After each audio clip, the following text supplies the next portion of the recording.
Les femmes âgées d'abord, les hommes ensuite. Chacun son tour, les habitants de Massakane, dans le nord-est de l'Afrique du Sud, viennent chercher leur chargement hebdomadaire de charbon. 2 brouettes permettent à une famille de se chauffer et de cuisiner pendant une semaine.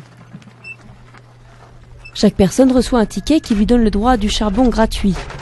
Mais tous préféreraient avoir chez eux l'électricité produite à quelques centaines de mètres, à la centrale thermique de Douva. Quand je tousse, c'est noir, donc c'est le charbon. Je vais à l'hôpital parce que je tousse beaucoup, j'ai très mal à la poitrine.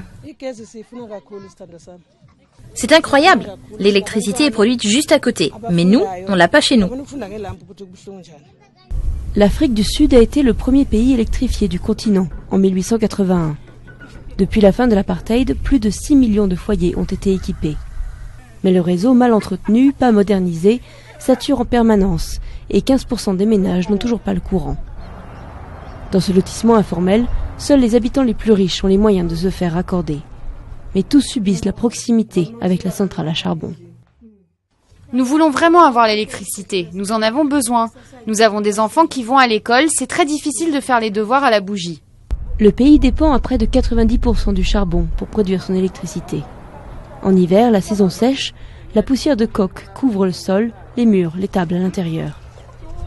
Eskom, la compagnie nationale d'électricité, veut réduire les émissions polluantes à l'aide de nouvelles technologies propres, notamment dans les vieilles centrales. Mais le gouvernement n'a pas les fonds nécessaires pour l'instant. Le projet va coûter plus de 5 milliards d'euros. Ils nous ont donné la permission de retarder l'installation de certaines nouvelles technologies. Ils disent que ce sont des bonnes mesures, mais pour le moment, nous n'avons pas assez d'argent pour les mettre en place. Certains habitants de Massakane travaillent à la mine attenante à la centrale et portent alors des masques à gaz obligatoires. Mais de retour chez eux, l'électricité, c'est de la poussière dans les poumons et des lignes dans le ciel.